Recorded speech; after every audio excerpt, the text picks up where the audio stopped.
KCS 뉴욕 한인봉사센터가 8월부터 뉴욕시에서는 최초로 한인들을 위한 정신건강 클리닉을 운영합니다. 내일 업계를 시작으로 한 노동환경 실태조사가 업종 전반으로 확대되고 있습니다.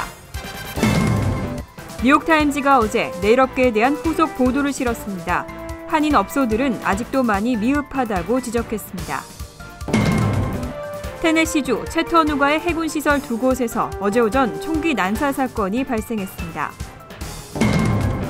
재입국 금지 기간 유예의 수혜 대상이 불체 전력이 있는 시민권자나 영주권자 부모를 둔 21세 이상 성인 자녀들로 확대됩니다. 이상은 이 시각 주요 뉴스입니다.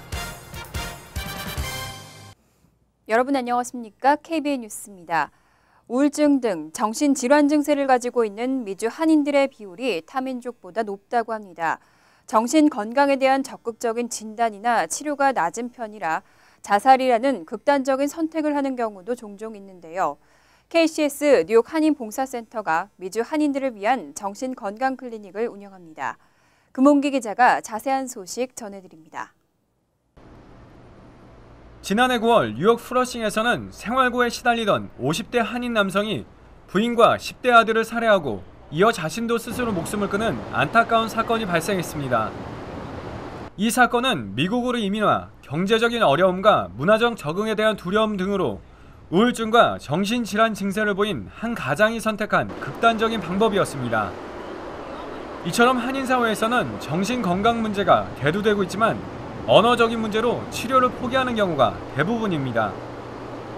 KCS 뉴욕 한인봉사센터가 한인사회 정신건강 문제를 해결하기 위해 오는 8월부터 뉴욕시에서는 최초로 한인들을 위한 정신건강 클리닉을 운영합니다. KCS 정신건강 클리닉은 한인들에게 보다 나은 서비스를 제공하기 위해 뉴욕 한인 마라톤협회와 함께 몸도 튼튼, 마음도 튼튼이라는 주제로 걷기 대회를 개최해 기금을 마련할 계획입니다. 이번 걷기 대회는 오는 8월 8일 오전 7시부터 퀸즈 커니만 파크에서 열리며 또 8월 23일 오전 7시부터는 맨하튼 센트럴 파크에서 진행됩니다. 이번 마라톤 달리기 걷기 대회라는 그 액티비티 KCS와 마라톤 한인 마라톤 클럽이 같이 해서 멘탈 헬스를 만들어가는 작업입니다. 그래서 이번에 한 10만 불 목표로 하고. 걷기 대회는 KCS 플러싱 본부로 전화나 직접 방문해 참가 신청을 할 수 있으며 등록비는 개인 $20, 부부나 자녀 등을 동반할 경우에는 한 명당 $10가 추가됩니다. KBN 뉴스 금홍기입니다. 내일 업계를 시작으로 한 노동환경 실태조사가 업종 전반으로 확대되고 있습니다. 한인들이 다수 종사하는 식당과 슈퍼마켓, 차일드케어 등 무려 14개 업계가 대상입니다.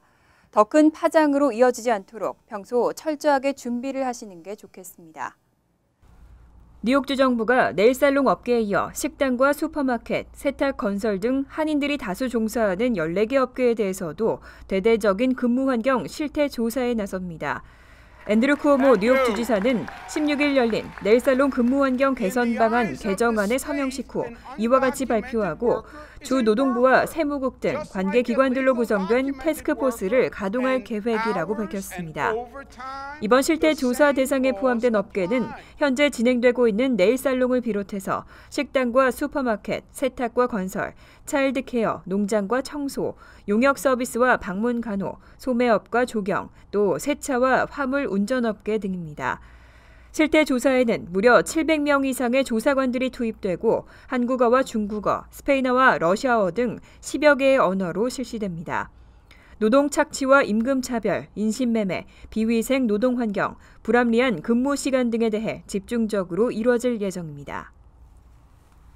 한편 뉴욕타임즈는 어제 인터넷판을 통해서 내일 업계에 대한 후속 보도를 내놨습니다.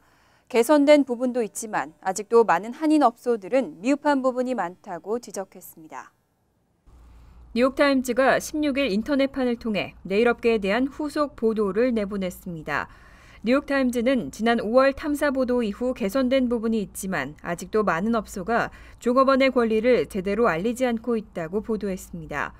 신문은 100여 곳의 네일살롱을 조사한 결과 40%가 넘는 곳에서 뉴욕주에서 규정한 종업원과 소비자 권리 장전을 부착하지 않고 있다고 지적했습니다.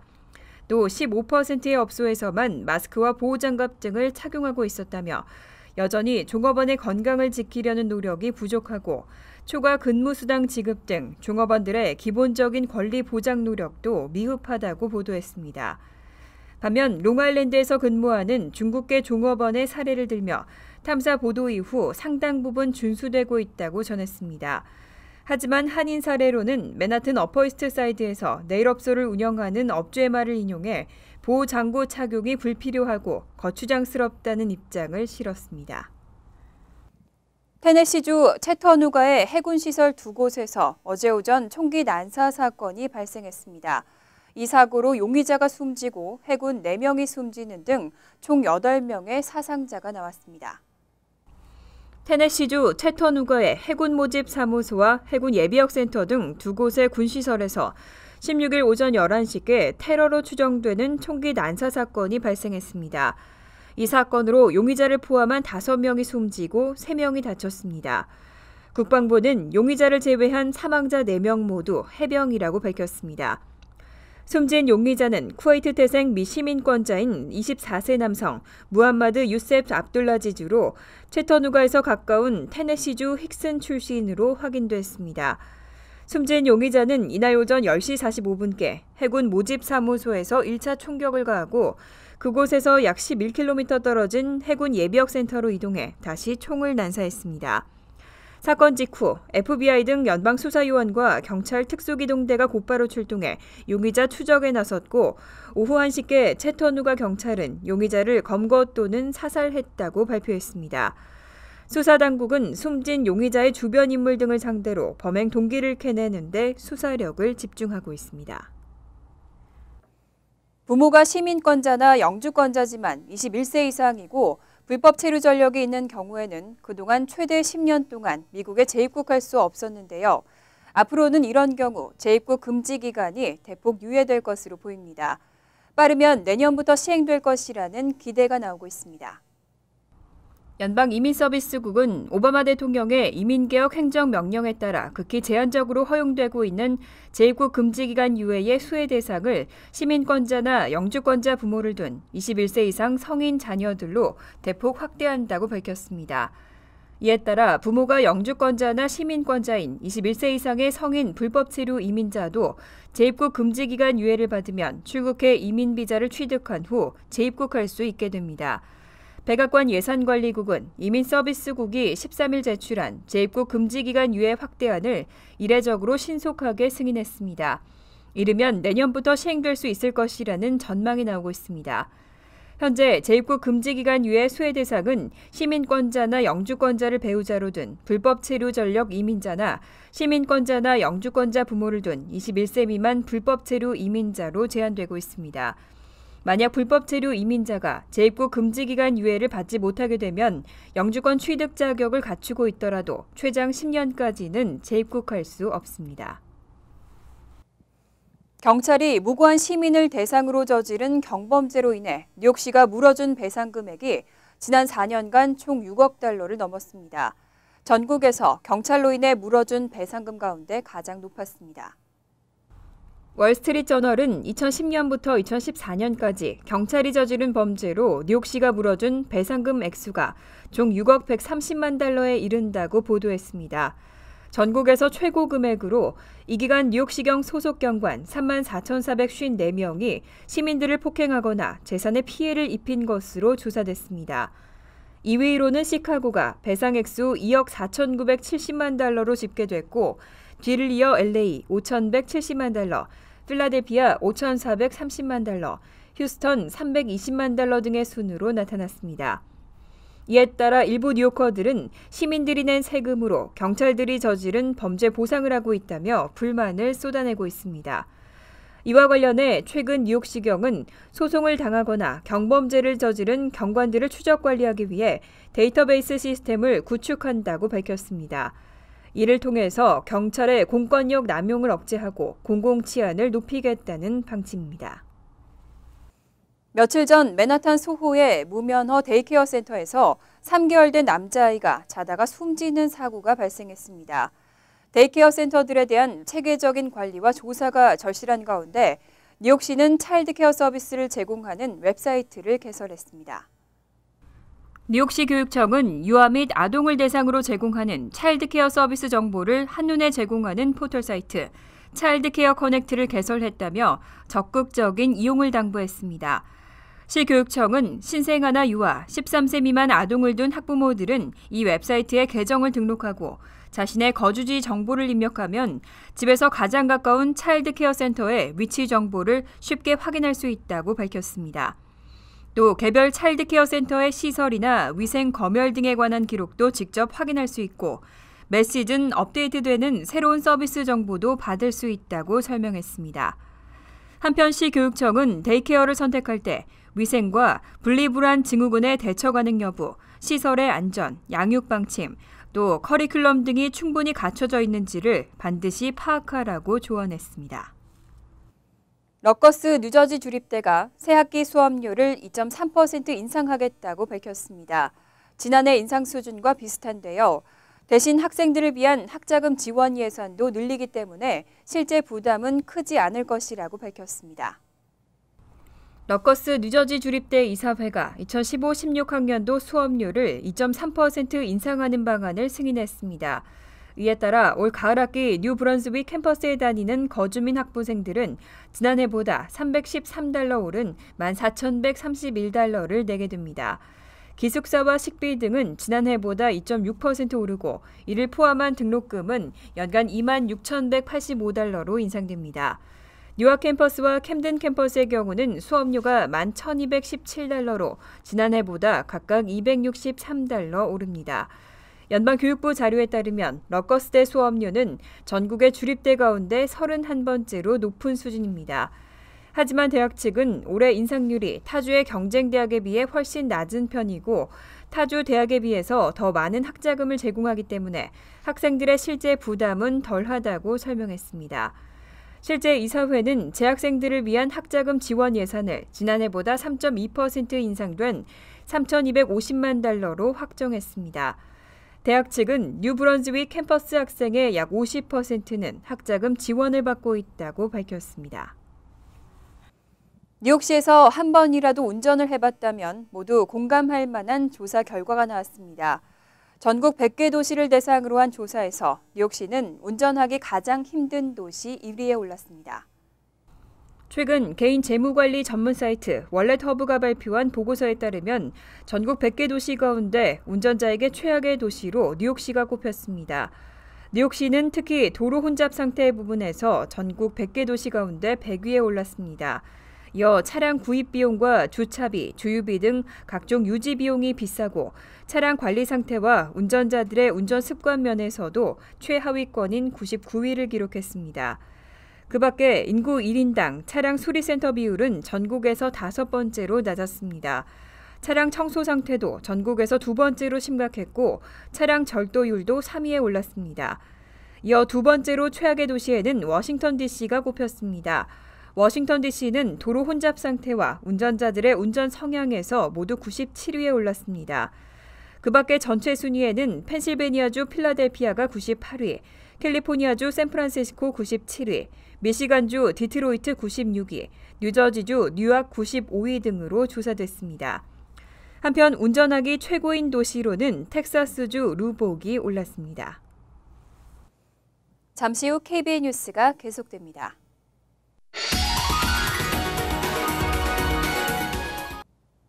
이어서 LA 지역 한인사회 소식입니다.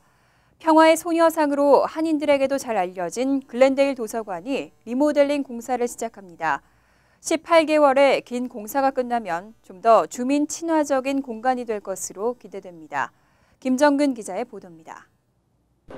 1914년 처음 설립돼 한 세기 동안 자리를 지켜온 글렌데일 도서관이 레노베이션 공사에 들어갑니다. 공사는 오는 20일 시작해 장장 18개월 동안 이어지는데 더 많은 스터디룸이 생기고 커뮤니티 공간은 확장됩니다. 또 넓은 전시 공간과 함께 도서 출납 시스템도 업그레이드됩니다. So it made sense to revitalize kind of the civic presence in the downtown area. So that's when we started the planning several years ago. Yeah. 도서관 출입구도 새롭게 디자인됩니다.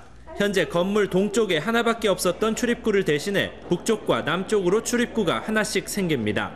특히 남쪽 출입구는 도서관 앞 위안부 소녀상과 바로 연결돼 소녀상을 지나는 주민들의 왕래는 더 잦아질 전망입니다. Our south entrance opens directly onto the statue. So if you were to exit the library, the first thing that you're really going to notice is the Comfort Woman statue with the flowers. 이번 레노베이션 공사엔 1,500만 달러가 투입되며 공사 마감 시기는 2017년 1월입니다. 또 공사 기간 중 도서관 오픈 시간은 월요일부터 목요일은 오후 2시 30분부터 오후 10시까지며 금요일은 문을 닫습니다. 토요일과 일요일은 오전 9시부터 오후 6시까지 오픈합니다. 위안부 소녀상으로 한인 커뮤니티에 잘 알려진 이곳 글렌데일 도서관이 이번 레노베이션을 통해 모든 커뮤니티에 한 걸음 더 다가갈 수 있는 기회가 될 것으로 기대됩니다. MBC 뉴스 김정균입니다. 스마트폰의 등장으로 언제 어디서든 사진을 쉽게 찍고 관리할 수 있게 됐는데요. 요즘엔 사진을 보정하는 포토샵 프로그램을 배우는 한인 노인들도 늘고 있습니다. 박시몬 기자가 취재했습니다. 오늘 오전 한인타운 노인센터 40명에 가까운 노인들이 모여 사진에 대한 강의를 듣고 있습니다. 노인센터에서 운영하는 무료 포토샵 교실입니다. 최근 스마트폰이 보편화되면서 이에 발맞춰 한인 노인들을 위한 무료 포토샵 교실이 운영되고 있는 것입니다. 연세 많은 분들이고 또 시간이 짧아요. 그래서 포토샵 여기 클래스에 참석하신 분들이 무언가 한 가지라도 얻어가지고 자기 사진을 오늘 배운 것을 적용할 수 있고. 노인센터에서는 매달 첫 번째와 두 번째 목요일 한 달에 2번씩 포토샵 교실을 운영하고 있습니다. 자격 조건은 없으며 노트북을 지참해야 합니다. 오늘 강의는 첫날이라 그런지 노트북이 없는 노인들도 보입니다. 하지만 중요한 내용을 필기해가면서 열정을 보입니다. 노인들에게 포토샵을 가르치는 강사는 포토샵은 찍은 사진을 쉽게 변형시켜주기 때문에 사진에 관심 있는 사람이면 한 번쯤 배우는 것도 좋다고 말합니다. 카메라를 찍고 카메라에 관심 있는 분들은 꼭 이것을 하셔야 됩니다. 그래야 완전한 사진을 만들 수 있죠. 예. 한편 노인센터에서는 노인들을 위한 스마트폰 교육도 시작했습니다. 지난주 처음 시작한 스마트폰 교실에는 200명에 가까운 노인 학생들이 모여 북새통을 이뤘습니다. 교육에 관한 문의는 한인타운 노인센터로 연락하면 됩니다. MBC 뉴스 박시몬입니다. 월드리포트입니다. 미국의 대표적인 극한 직업 가운데 하나가 바로 소방관인데요. 꾸준한 체력 단련으로 항상 불에 맞설 준비를 하고 있지만 최근 부쩍 늘어난 산불로 소방관들의 애환이 깊어지고 있습니다. 소방관들이 소방호스를 어깨에 메고 전력 질주합니다. 불이 난 곳에 빨리 물을 대기 위한 훈련입니다. 교장에서도 도심에서도 체력 단련은 끝이 없습니다. 산불과 맞서 싸우려면 강한 체력은 기본. 해발 수천 미터의 산들이 즐비한 미 서부 지역에선 불이 난 장소에 도착하는 것부터가 고역입니다. 거대한 호수와 20km 넘는 장비를 둘러매고 동료들을 의지해 어렵사리 한 발 한 발을 뗍니다. 산불과의 싸움은 늘 위험천만한 모험. 거센 불꽃에 포위되기도 하고 동료와 떨어져 고립되기 일쑤입니다. 강풍의 불덩이가 사방으로 날리며 소방관들을 덮치기 때문에 재빨리 개인용 방화 커버 안으로 몸을 피하지 못하면 심각한 화상을 입게 됩니다. It's a dangerous job, and whether it's brush, looking at it, grass, it's deadly. 상습 산불 발생 지역인 서부 오리건주와 워싱턴주에서 올해 발생한 대형 산불만 321건, 지난해보다 97건이나 늘었습니다. 주 소방국이 한 번 산불 진화에 동원할 수 있는 인력은 최대 3,000명 선인데 광활한 산림에 비하면 턱없이 모자란 인력입니다. I haven't had any contact with my family in probably like 3-4 days now, so I'm sure they're probably pretty worried. 해마다 발생하는 대형 산불에도 인명피해가 거의 없고 신속한 진화가 이루어지는 건 화마로부터 가족과 마을을 지키려는 소방관들의 강인한 의지 덕분입니다. 간추린 소식입니다. 미주 한인청소년재단 신임 회장에 김광수 변호사가 선출됐습니다. 김 신임 회장은 최근 이사회에서 만장일치로 회장에 선출되고 지난 1일부터 임기를 시작했습니다. 신임 이사장에는 김희석 전 이사장과 김현주 전 회장이 공동으로 맡기로 했습니다. 미주 한인청소년재단은 청소년 지도자 양성 프로그램인 와플 등 다양한 청소년 리더십 프로그램을 실시하고 있습니다. 6.25 정전 62주년 기념일을 앞두고 미군 전사자 36,574명의 이름이 25일부터 사흘간 호명됩니다. 6.25 참전용사 기념재단은 정전 기념행사의 일환으로 25일 오후 1시부터 8시까지, 26일 오전 8시부터 오후 8시까지, 27일 오전 8시부터 11시 50분까지 워싱턴 DC의 한국전쟁 참전용사 기념공원에서 호명식을 가질 예정이라고 밝혔습니다. 호명식에는 신경수, 주미대사관 국방무관 등 30여 명이 참석합니다. 뉴저지 상공을 비행하던 항공기 10여 대가 레이저빔 공격을 받은 사실이 확인돼 당국이 조사에 나섰습니다. 연방항공청은 15일 오후 9시 반부터 10시 반 사이 뉴욕공항 인근을 비롯해 뉴저지 상공을 비행하던 민간 항공기 11대와 군용기 1대가 레이저 포인터 공격을 받아 조사를 진행 중이라고 밝혔습니다. 레이저는 지상에서 쏜 것으로 추정되고 있습니다. 백구경찰서는 흑인 남성으로 추정되는 연쇄 절도 용의자가 지난 1일과 2일 플러싱 인근 가정집에 침입해 금품을 털어 달아났다고 밝혔습니다. 용의자는 지난달 16일에도 플러싱 일대 가정집에 침입하고 절도를 벌인 것으로 알려졌습니다. 경찰은 사건 당시 포착된 폐쇄회로 영상을 공개하고 주민들의 신고를 당부했습니다. 환율과 증권 소식입니다.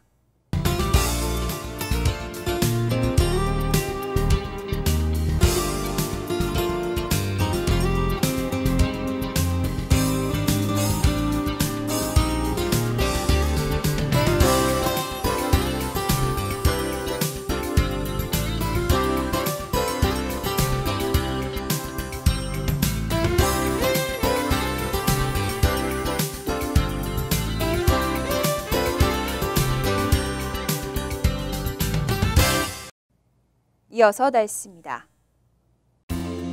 토요일은 습기가 많고 더운 가운데 가끔 천둥, 번개나 소나기가 예상됩니다. 낮 최고 기온은 86도, 섭씨 30도, 밤 최저 기온은 75도, 섭씨 24도로 예상됩니다. 일요일은 화창하고 습기 많은 더운 날씨가 되겠습니다. 월요일 역시 더운 날씨에 한두 차례 소나기가 내리겠습니다. 이상으로 KBN 뉴스를 마칩니다. KBN과 함께 즐거운 저녁 되시기 바랍니다.